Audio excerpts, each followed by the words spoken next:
Hello guys, welcome to my vlog again. So, di video hari ini guys, aku mau bahas sesuatu yang banyak orang lagi kepoin belakangan dan pastinya berkaitan dengan Jepang. Jadi, di hari ini tuh guys, aku mau bikin video tentang ceritain pengalaman aku waktu balik ke Jepang. Karena kan kemarin aku sempat pulang ke Indonesia selama 1 bulanan, terus aku balik ke Jepang. Karena prosesnya lumayan berbeda dari tahun lalu saat aku kembali ke Indonesia. Terus waktu pulang ke Jepang itu prosesnya lumayan berbeda dan aku juga bakal kasih informasi ke kalian karena kalian tahu kalau Jepang bakal buka untuk turis dari tanggal 10 Juni ini. Jadi aku mau kasih tahu ke kalian kira-kira kalian perlu apa aja sih dan persiapan apa aja yang kalian harus lakuin sebelum liburan ke Jepang. So, let's go. Jadi guys, aku bakal cerita urut dari saat aku kembali lagi ke Jepang tahun ini. Basically, sistemnya tetap lumayan sama sih, lumayan sama. Ada berbeda sedikit. Jadi, pertama itu kalian tetap harus punya residence card for sure karena kita yang sebagai pelajar. Jadi kan kita punya visa nih di sini. Bukan visa yang kayak cuma liburan. Kita ada kayak mungkin ada yang bekerja atau apa, jadi pasti punya residence card itu penting. Terus jangan lupa paspor dan di dalam pasportnya harus ada surat izin buat masuk ke Jepang kembali, which is yang kalian dapat saat kalian mau ninggalin Jepang. Jadi waktu kalian di imigrasi, kalian harus ambil kertas itu, kalian isi dan nanti kalian tinggal serahin ke petugas imigrasinya karena nanti mereka yang bakal kayak jepret langsung di paspor kalian dan itu adalah kayak bukti kalau kalian tuh emang boleh masuk lagi ke Jepang. Terus di luar itu, kalian juga harus nyiapin additional document kayak hasil PCR negatif sama bukti vaksin. Nah, untuk case aku udah vaksin 3 kali lengkap di sini dan aku ngambilnya semuanya Moderna. Dan aku juga dapat sertifikatnya juga itu digital, jadi aku bisa punya di HP gitu. Jadi nggak usah bawa kertasnya kemana-mana, aku tinggal tunjukin dari HP dan itu mereka akui karena itu emang dari governmentnya Jepang gitu. Nah, lalu eh yang kalian perlu tahu adalah di Jepang untuk vaksin ketiganya hanya beberapa yang diakui seperti kayak Pfizer, lalu Moderna dan satu lagi yang Johnson kalau nggak salah. Aku lupa namanya apa, cuma yang Johnson itu diakui. Jadi kalau kalian di Indonesia yang ngambilnya kayak vaksin ketiganya kayak Sinovac atau Astra, sayang sekali itu nggak diakui gitu. Nah, lalu aku bakal cerita flow-nya saat nyampe. Jadi waktu nyampe pertama keluar dari pesawat, kita langsung ditanyain kayak kalian udah punya My SOS app atau belum. Jadi itu app emang kalian lebih baik download sebelum kalian nyampe di Jepang. Dan itu mereka tanya, app kamu warnanya pink atau kuning? Nah, aku appnya warna pink. Jadi kayak mereka bagi-bagi gitu guys. Terus setelah dari itu kita dibagikan duduk-dudukannya. Terus mereka tanya, udah ada kertas ini, kayak beberapa kertas dokumen yang harus kita isi. Dan aku bakal tunjukin sekarang karena aku masih simpen bukti-buktinya. Jadi kayak mungkin ini bakal apa ya, mempermudah kalian. Jadi kan kayak, oh kertas yang gimana ya? Jadi kan nggak bingung gitu ya. So, ini by the way kertasnya banyak banget guys. Tunggu ya, sabar. A few moments later. Oke, first of all, ini kertas yang bukti pak tes PCR negatif dan ini yang form Jepang ya. Ini yang kalian nggak boleh lupa. Jadi ini tuh form emang dari Kementerian Jepang yang kayak kalian harus isi ditambah dengan hasil negatifnya juga nih yang dari rumah sakit. Jadi aku jadiin satu gitu, jadi kan gampang ya untuk proses pengecekan dokumennya. Kalian harus punya yang PCR negatif dari rumah sakit atau dari klinik tersebut, ditambah dengan form dari Jepangnya sendiri. Kayak yang tadi pertama aku tunjukin. Lalu, kalian juga nanti misalnya kalian belum print dari rumah, waktu itu aku dikasih dari pihak maskapai beberapa dokumen yang harus diisi juga. Misalnya kayak ini. Written pledge ini aku waktu itu nggak print, terus aku kayak ditanyain kamu sudah ada ini belum, terus kayak aku langsung dikasih dari pihak maskapainya. Jadi kita harus isi dokumennya, cuma ngisi di bagian ini saja. Nih, Nah, lalu ada lagi yang aku dikasih itu berupa ini. Jadi ini berisi penjelasan kayak mengenai sistem kuarantin di Jepang. Oke, tadi itu kan dokumen yang kalian siapin atau kalian kayak prepare sebelum kalian nyampe kan. Nah, saat kalian nyampe, yang tadi aku bilang, kalian bakal ditanya langsung mengenai aplikasi SOS itu. Kalian punya warna apa, jadi kalian langsung di-separate. Terus kalian nunjukin dokumen yang tadi aku baru tunjukin. Jadi yang written pledge, terus kayak ada yang kayak gini, jadi kalian harus kayak paham dulu gitu, dan kalian juga harus isi beberapa. Nah, tadi kan aku barusan tunjukin kalian dokumen yang kalian harus isi, jadi saat kalian dibagi sheetnya berdasarkan aplikasi itu, kan udah siap gitu loh. Nah, sekarang ini the next step after kalian nunggu, itu kalian bakal disuruh buat ngelakuin tes PCR. Tes PCR di Jepang itu ada yang pakai hidung, maksudnya yang disogrok hidungnya itu, sama yang kayak disogrok di tenggorokan kan. Tapi kalau yang di airport itu mereka sistemnya ngumpulin salivah atau air liur kalian.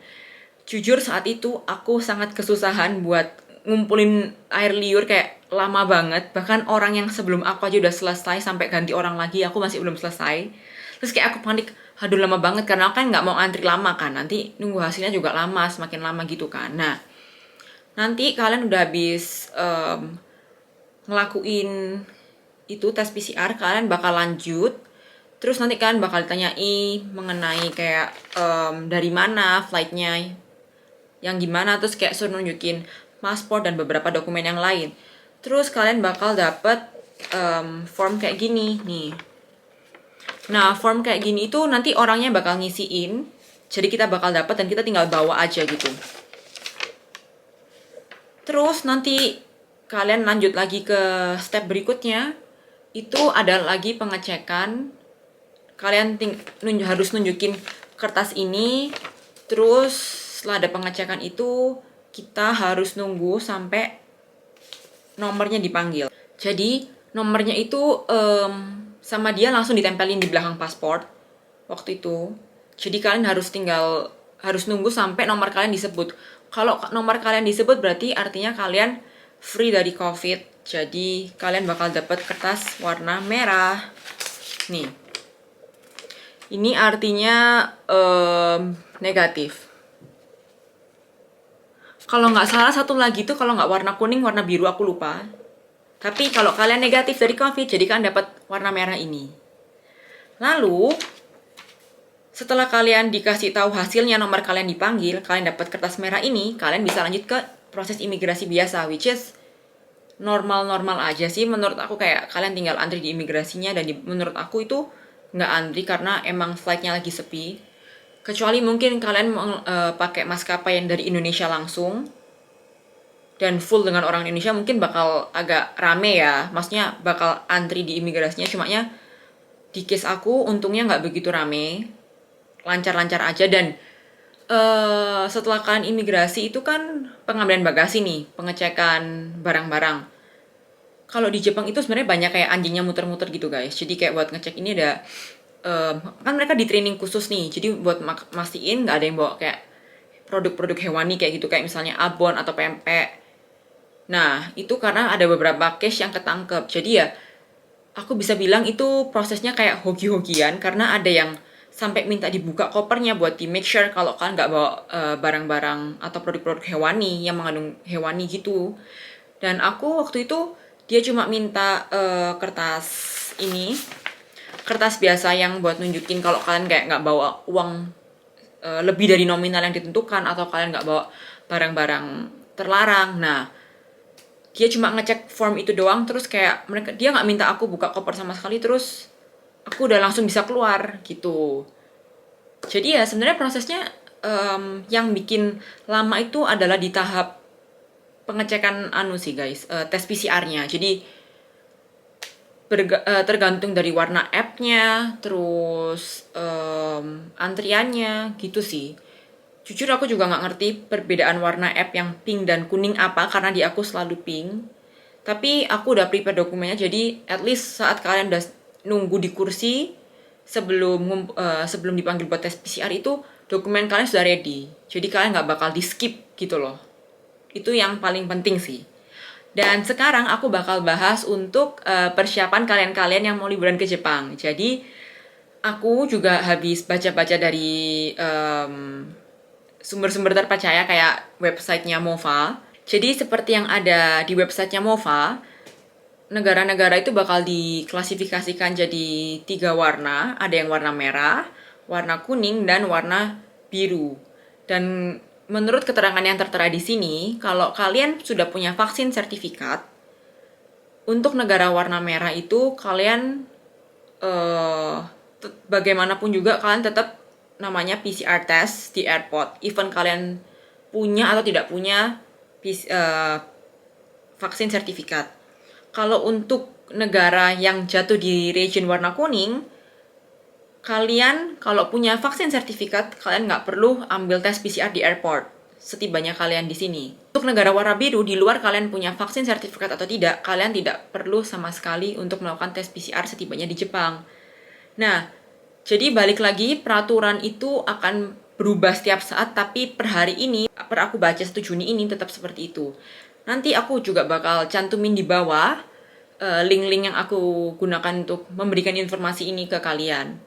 Terus make sure guys, ini lebih ke tips traveling sih di sini.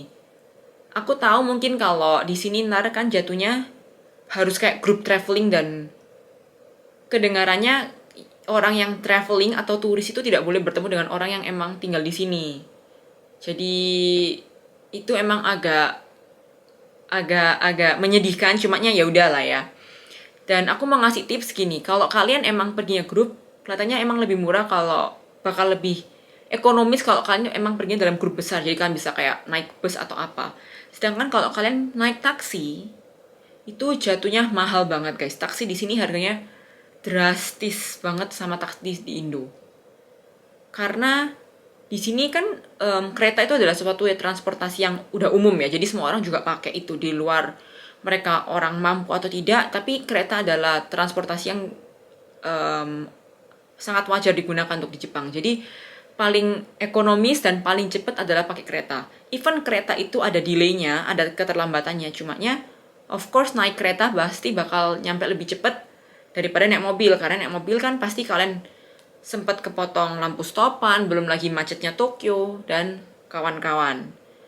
Terus, yang penting lagi buat kalian adalah kalian harus pintar-pintar lihat cuaca, karena Juni ini lumayan musim hujan, jadi kalau kalian emang udah buru-buru banget mau ke Jepang dan mau langsung traveling saat bordernya dibuka, kalian make sure tempat tujuan kalian, misalnya kalian mau ke Disneyland nih, jangan sampai salah pilih hari, di hari itu hujan, karena itu benar-benar kayak nggak enak banget. Pasti kan nggak comfortable buat keliling satu Disneyland dan itu saat hujan kan menyedihkan. Jadi make sure kalian selalu lihat weather forecast-nya gitu.